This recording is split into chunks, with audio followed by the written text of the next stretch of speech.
வணக்கம் நண்பர்களே, இது உங்கள் மகா மார்க்கெட் இன்சைட் தமிழ். ஸோ புதன்கிழமை மார்க்கெட் பார்த்தீங்க அப்படின்னா ஒரு நல்ல ரேலி கொடுத்துச்சு, அப்சைட் மூவ் கொடுத்துச்சு. அப்ராக்ஸ் 225 பாயிண்ட்ஸ் வந்து மேலே போயிட்டு க்ளோஸ் ஆச்சு. ஸோ நிறைய காரணங்கள் அதுக்கு பின்னாடி இருக்குது. நிறைய இப்போ வந்து ஃபெஸ்டிவல் சீசன் ஸ்டார்ட் ஆகிருக்கு. ஸோ சின்ன ப்ராஃபிட் புக்கிங்கும் இருக்கலாம். ஏன் அப்படின்னா லாஸ்ட்டு 6 to 7 டேஸாக வந்து கண்டினியூஸாக வந்து ஷார்ட் ஃபாலோ ஆகிட்டு இருந்துச்சு மார்க்கெட்டு. ஸோ அதுக்கப்புறம் ஒரு சின்ன ரிலீஃப் கிடைச்சிருக்கு மார்க்கெட்டுக்கு. ஸோ இது வந்து ஃபர்தராக கண்டினியூஷன் ஆகுமா இல்லை வந்து இது ஜஸ்ட் ஃபேக் பிரேக் அவுட் மாதிரியா அப்படின்னு சொல்கிறத வந்து நம்ம சார்ட் ரீட் பண்ணி முழுமையாக வந்து அனலைஸ் பண்ணலாம். வாங்க சார்ட்டுக்குள்ளே போகலாம்.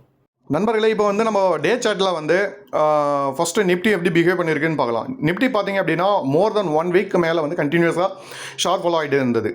நீங்கள் பார்த்தீங்க அப்படின்னா 25,445 மேலே வந்து கண்டினியூஸாக வந்து கீழே வந்து ரேலி கொடுத்துட்டு இருந்துச்சு, ஷார்ட் ஃபாலோ ஆகிட்டு இருந்துச்சு. அதுக்கப்புறம் பார்த்தீங்க அப்படின்னா 24,580 கிட்டத்தட்ட வந்து இங்கேருந்து பவுன்ஸ் பேக் ஆச்சு.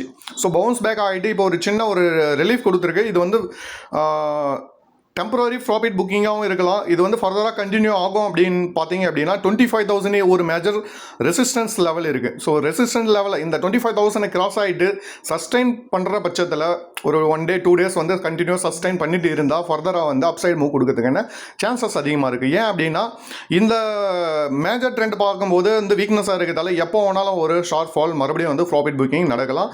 ஸோ கீழே ஃபர்தராக வர்றதுக்கான சான்சஸும் இருக்குது. ஸோ நீங்கள் நாளைக்கு ட்ரேட் பண்ணும்போது கொஞ்சம் சேஃபாகவும் பண்ணுங்கள். ஏன் அப்படின்னா நாளைக்கு வந்து ஃப்ளாட் ஓப்பன் ஆகலாம்.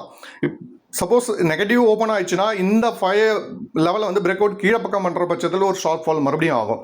ஏன் அப்படின்னா இங்கே எத்தனை பேர் வாங்கி ஹோல்ட் பண்ணியிருக்காங்களோ எல்லாரும் வந்து ட்ராப்பில் மாட்டிக்குவாங்க.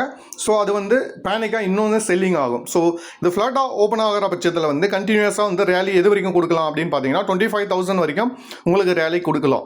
ஸோ அதுக்கப்புறம் வந்து 25,000 மேலே வந்து 1 day 2 days வந்து சஸ்டெயின் பண்ணணும். இது கம்பல்சரி. சஸ்டெயின் பண்ணால் மட்டும்தான் ஃபர்தர் ரேலி மேலே வரையும் போகும். ஏன் இல்லை அப்படின்னா இங்கே எத்தனை பேர் சேல் பண்ணிட்டு இங்கே உட்காந்துட்டு இருக்காங்களோ அவங்க எல்லாம் ஃபர்தராக மறுபடியும் கம்மியான பிரீமியம் கிடைக்கிறதால மறுபடியும் வந்து அவங்க மறுபடியும் செல் ஆஃப் பண்ண ஆரம்பிப்பாங்க. ஓகேங்களா? ஸோ இப்போ 1 hour சார்ட்டில் பார்க்கலாம். ஸோ 1 hour சார்ட்டில் பார்க்கும்போது இங்கே பாருங்கள், இங்கே ஒரு ஜஸ்ட்டு வந்து ஒரு அக்குமுலேஷன் மாதிரி நடந்துட்டு இங்கேருந்து இப்போ ஒரு ஒன் சைடு மூவ் கொடுத்துருக்கு. ஸோ ஒன் சைடு மூவ் கொடுத்துருக்கு. இது ஆனால் இங்கே பாருங்கள் ஒரு கேப் இருக்குது. ஸோ இந்த கேப்பில் வந்து ஃபில் பண்ணவே இல்லை. இன்னும் அந்த கேப்பில் வந்து மேலே கேண்டலை வந்து டச் பண்ணலை. ஸோ ஃபர்தராக மார்க்கெட்டு இதுக்கு மேலே ஓப்பன் ஆகிட்டு இங்கே சஸ்டெயின் பண்ணுற பட்சத்தில் ஷார்ட் டேர்மில் அதாவது ஸ்கேல்பிங் பண்ணுறவங்களுக்கு ஒரு 25,000 இதுக்கு இடையில் வந்து உங்களுக்கு ஒரு சின்ன ஸ்கேல்பிங் கிடைக்கிறதுக்கான வாய்ப்புகள் அதிகமாக இருக்குது. ஓகேங்களா? ஸோ ஃபர்தராக மார்க்கெட் வந்து ஃப்ளாட்டோ இல்லை ஸ்லைட் நெகட்டிவ் ஓப்பனாலும் ஃபர்தராக மறுபடியும் இந்த 25,000 வரைக்கும் போகிறதுக்கான சான்சஸ் அதிகமாக இருக்குது. ஓகேங்களா?